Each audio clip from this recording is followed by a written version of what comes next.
आज की कहानी में हम देखने वाले हैं कि कैसे एक बाप और उसके दो बेटे अपने घर की मेड के साथ सीन बनाने में लगे हुए हैं और कैसे इनमें से एक शख्स बाजी मार लेता है। ये आपको आगे वीडियो में पता चलेगा। हेलो दोस्तों, मेरा नाम है आरोही। आज जो मूवी हम देखने वाले हैं उसका नाम है मैलेशिया, जो कि 1973 में रिलीज हुई थी। मूवी की स्टार्टिंग में हम देखते हैं कि एक लेडी का फ्यूनरल हो रहा है, जहां हम देखते हैं कि उस लेडी का हस्बैंड ट्यूरी फेरो और उसके 3 बेटे, जिनका नाम नाइनो, एंजियो, डेविड है, उन्हें अपनी माँ की डेथ से कोई फर्क नहीं पड़ रहा। वो लोग बस दूसरों को दिखाने के लिए रोने का नाटक करते हैं। सीन शिफ्ट होता है। हम देखते हैं कि ट्यूरी और उसके तीनों बेटे वापस घर आते हैं। घर आते ही वो एक लड़की को घर का मेन डोर खोलता देखते हैं। उस लड़की को देखकर ट्यूरी और उसके बेटे काफी हैरान हो जाते हैं। ट्यूरी उस लड़की से पूछता है कि वो कौन है और यहाँ क्यों आई है, जिस पर वो लड़की बताती है कि मेरा नाम एंजेलिना है और आपकी वाइफ ने मुझे कल ही ऐसा मेड हायर किया था। ये सब सुनकर ट्यूरी और उसके बेटे काफी खुश होते हैं, क्योंकि अब उन्हें घर का कोई भी काम नहीं करना पड़ेगा। हम देखते हैं कि एंजेलिना घर को अच्छे से संभाल रही है, जिसके चलते ट्यूरी का सबसे छोटा बेटा एंजियो काफी खुश रहने लगा है, क्योंकि एंजेलिना उसका काफी ध्यान रख रही थी और एंजियो अपनी माँ को धीरे धीरे भूलता जा रहा था। यहाँ तक कि एंजियो ही नहीं बल्कि घर के सभी लोग एंजेलिना से काफी खुश रहने लगे थे।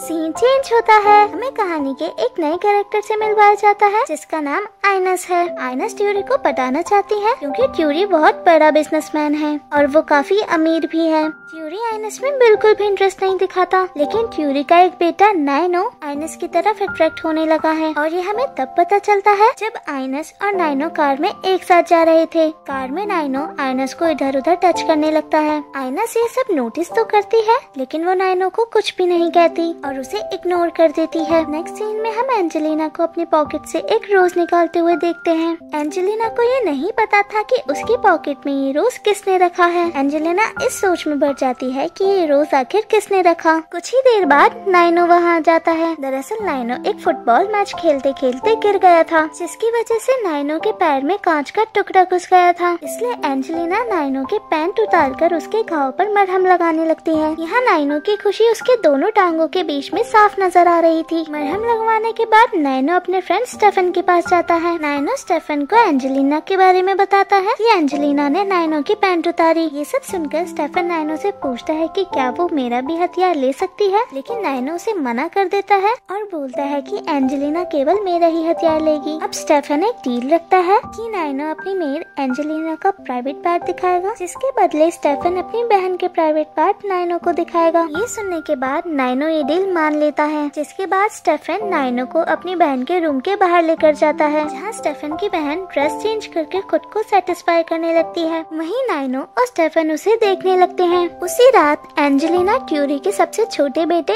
एंजियो के रूम में जाती है, क्योंकि हर रात एंजेलिना ये चेक करती है कि कहीं एंजियो ने बेड पर टॉयलेट तो नहीं कर दिया। लेकिन यहाँ एंजेलिना के रूम से बाहर जाने के बाद एंजियो नहीं बल्कि नाइनो अपनी पैंट गंदी कर लेता है, क्योंकि एंजेलिना एक नाइटी पहन कर आई थी, जिसे देखने के बाद नाइनो खुद पर कंट्रोल नहीं कर पाया। एंजेलिना इस बात का पता लगा लेती है कि आखिर उसकी पॉकेट में रोज कौन रखता है। यहाँ पकड़ा जाता है नाइनो, जिसकी ठड़क एक्सट्रीम लेवल तक पहुँच चुकी थी और वो बस एंजेलिना को घोड़ी बनाना चाहता था। अगले दिन हम ये देखते हैं कि ट्यूरी एंजेलिना को अखबार पढ़ने के बहाने अपनी ठड़क भरी नजरों से देखता रहता है, लेकिन ट्यूरी केवल इसी बात से चिंतित रहता है कि कहीं एंजेलिना का कोई बॉयफ्रेंड न हो। लेकिन बातों ही बातों में ट्यूरी एंजेलिना से उसके बॉयफ्रेंड के बारे में पूछ लेता है, जिस पर एंजेलिना ट्यूरी को बताती है कि उसका कोई भी बॉयफ्रेंड नहीं है। ये सुनकर ट्यूरी काफी खुश होता है और ये बात ट्यूरी के बेटों को भी पता चल जाती है, इसलिए उसके बेटे भी काफी खुश होते हैं। नेक्स्ट सीन में हमें दिखाते हैं कि ट्यूरी का बड़ा बेटा डेविड एंजेलिना पे चांस मार रहा है। तभी नाइनो वहाँ आ जाता है ताकि वो एंजेलिना को बचा सके। इसके चलते नाइनो और डेविड में लड़ाई हो जाती है। लड़ाई के बाद नाइनो अपने कमरे में जाकर बैठ जाता है। एंजेलिना नाइनो के कमरे में आती है तो नाइनो को उदास देखकर उसे रिलैक्स करने की कोशिश करती है। एंजेलिना नाइनो को ये भी बताती है कि उसे पता चल चुका है नाइनो ही उसके पॉकेट में रोजेस रखता था। एंजेलिना उसे ये भी बोलती है कि उसे नाइनो के ऐसे करने से कोई भी प्रॉब्लम नहीं है। इसके बाद एंजेलिना वहाँ से चली जाती है। उसी रात डेविड फिर से एंजेलिना के साथ गपागप करने जाता है। नाइनो डेविड को एंजेलिना के पास जाता देख लेता है। तभी नाइनो अपने डैड को भी देखता है कि वो भी रेडी होकर एंजेलिना को पेलने के लिए जा रहे हैं, लेकिन नाइनो चाहता था कि एंजेलिना केवल उसी की घोड़ी बने, इसीलिए वो उसे बचाने के लिए एक विंडो पर ग्लास फेंकता है, जिससे सबको ये लगता है कि उनके घर में कोई चोर आया है। इसके बाद ट्यूरी पुलिस को बुलाता है, लेकिन पुलिस की छानबीन के बाद उन्हें ऐसा कोई भी सबूत नहीं मिलता जिससे ये साबित किया जाए कि वहाँ चोर आए थे। तभी अचानक ट्यूरी के दिमाग में ये बात आती है कि ट्यूरी की वाइफ की आत्मा वहाँ आई थी, क्योंकि शायद ट्यूरी की वाइफ इस बात से खुश नहीं थी कि ट्यूरी एंजेलिना को पेलने जा रहा था। लेकिन ट्यूरी को इस बात से कोई फर्क नहीं पड़ता और वो एंजेलिना से शादी करने का सोचता है। मगर नायनो के होते हुए ये कहाँ पॉसिबल था, इसीलिए ट्यूरी आइनस आंटी के घर कुछ सामान पहुँचाने के लिए बोलता है। अब नायनो अपने डैड को इनकार नहीं कर सकता था, लेकिन नायनो ये भी समझ चुका था कि आखिर उसके डैड के मन में क्या चल रहा है। इसलिए नायनो अपने फ्रेंड स्टेफन को उसके घर जाने के लिए कहता है, ताकि नायनो के डैड एंजेलिना से शादी करने की बात ना कर पाए। सीन चेंज होता है, हम देखते हैं कि आइनस आंटी नायनो को सेड्यूस कर रही है, लेकिन इससे पहले कुछ हो पाता स्टेफन वहाँ आ जाता है। स्टेफन नायनो को बताता है कि नायनो के डैड ने उसे घर से भगा दिया ताकि वो एंजेलिना से शादी के लिए पूछ सके। ये सुनते ही नायनो तुरंत ही अपने घर की ओर निकलता है, लेकिन नायनो के घर पहुंचने से पहले ही उसके डैड एंजेलिना से शादी के लिए पूछ लेते हैं, जिस पर एंजेलिना नायनो के डैड को हाँ बोल देती है, क्योंकि ट्यूरी बहुत पैसे वाला था। इसके बाद ट्यूरी अपनी मॉम यानी नायनो की दादी से मिलने जाता है, ताकि वो अपनी और एंजेलिना की शादी के लिए अपनी मॉम को कन्विंस कर सके। लेकिन ट्यूरी की मॉम इस शादी के लिए बिल्कुल इनकार कर देती है और ट्यूरी से बोलती है कि ऐसा क्या हुआ कि तुम्हें एक मेड से शादी करनी पड़ी। ये सारी बातें नायनो एक विंडो पर खड़ा होकर सुन रहा था। तभी नायनो के दिमाग में एक आइडिया आता है कि नायनो ऐसा सिद्ध कर देगा कि उसकी मॉम की आत्मा ये बिल्कुल नहीं चाहती कि उसकी पति की दूसरी शादी हो, क्योंकि ये सिद्ध हो जाने के बाद कोई भी उसके डैड की दूसरी शादी नहीं करा सकता। इसके बाद नायनो अपने छोटे भाई एनजियो के पास जाता है। नायनो एनजियो से पूछता है कि क्या तुम्हें अपनी मॉम की याद नहीं आती, और अगर डैड ने दूसरी शादी करी तो क्या हमारी माँ की आत्मा को शांति मिल पाएगी। ये सब सुनकर एनजियो काफी इमोशनल हो जाता है और वो जोर जोर से रोने लगता है। एनजियो की आवाज सुनकर घर में सब उठ जाते हैं और एनजियो से उसके रोने का रीजन पूछते हैं, तो एनजियो बताता है कि वो अपने डैड को दूसरी शादी करते हुए नहीं देख सकता, क्योंकि वो किसी और औरत को अपनी माँ की जगह एक्सेप्ट नहीं कर सकता। ये सब सुनने के बाद एनजियो की दादी अपनी बातों पर अटल हो जाती हैं और नायनो के डैड से बोलती हैं कि ये शादी बिल्कुल नहीं हो सकती, इसलिए वो सब वापस घर चले जाते हैं। एंजेलिना अब समझ चुकी थी कि ये सब नायनो ने किया है, क्योंकि एंजेलिना जानती थी कि जब तक नायनो उसे पेल नहीं देगा तब तक उसके दिमाग में कुछ न कुछ खुरापाती चलता रहेगा और उसकी शादी नहीं होने देगा। घर पहुंचने के बाद एंजेलिना नायनो पर बहुत गुस्सा करती है। नायनो जब ये सोचता है कि एंजेलिना इस शादी को लेकर इतनी एक्साइटेड क्यों है, तब उसे समझ आता है कि एंजेलिना अपनी गरीबी मिटाने के लिए उसके डैड के साथ शादी करना चाहती है। इसका फायदा उठाकर नायनो का जब भी मन करता वो एंजेलिना को टच करने लगता है। एंजेलिना भी इस बात पर नायनो से कुछ नहीं कहती, क्योंकि एंजेलिना को अगर इस घर में रहना है तो उसे नायनो की बात माननी पड़ेगी, वरना नायनो फिर से उसकी शादी नहीं होने देगा। कुछ दिन बाद हम देखते हैं कि नायनो एंजेलिना से काफी खुश रहने लगा है, क्योंकि एंजेलिना उसे कुछ भी करने से मना नहीं करती थी, इसलिए वो एंजेलिना की शादी अपने डैड के साथ कराने के लिए मान जाता है। एक दिन नायनो और एंजेलिना घर पर अकेले थे, तभी उसके घर की लाइन कट हो जाती है और पूरे घर में अंधेरा हो जाता है। यहाँ हमें ये पता चलता है कि एंजेलिना को अंधेरे से बहुत डर लगता है। इसी चीज का फायदा उठाकर नायनो उसे परेशान करने लगता है। एंजेलिना नायनो से ऐसा करने के लिए मना करती है, तो नायनो उससे बोलता है कि पहले उसे एक काम करना होगा। एंजेलिना इतना डर जाती है कि उसे नायनो की बात माननी पड़ती है। अब आप समझ ही सकते हैं कि ठरक से भरे नायनो ने एंजेलिना से कौन सा काम करने के लिए बोला होगा, और फिर दोनों इंटीमेट हो जाते हैं। इसके बाद नायनो काफी खुश हो जाता है। सीन चेंज होता है। नायनो अपने डैड से बोलता है कि कल रात उसके सपने में उसकी मॉम आई थी और अब वो इस शादी के लिए एग्री हो गई हैं, जिसे सुनकर ट्यूरी बहुत खुश हो जाता है और अगले ही दिन ट्यूरी एंजेलिना से शादी करने के लिए निकल जाता है। वहाँ ट्यूरी एंजेलिना से अपने तीनों बेटों को किस करने के लिए कहता है, क्योंकि उनके यहाँ ऐसी एक रस्म होती है, लेकिन वो किस एक माँ के भाव से ही होनी चाहिए। जिसे सुनने के बाद एंजेलिना डेविड को किस करती है और फिर वो एनजियो को भी किस करती है, लेकिन जैसे ही नायनो की बारी आती है तो वो उसे सिर्फ एक स्माइल देती है और कहानी यहीं खत्म हो जाती है।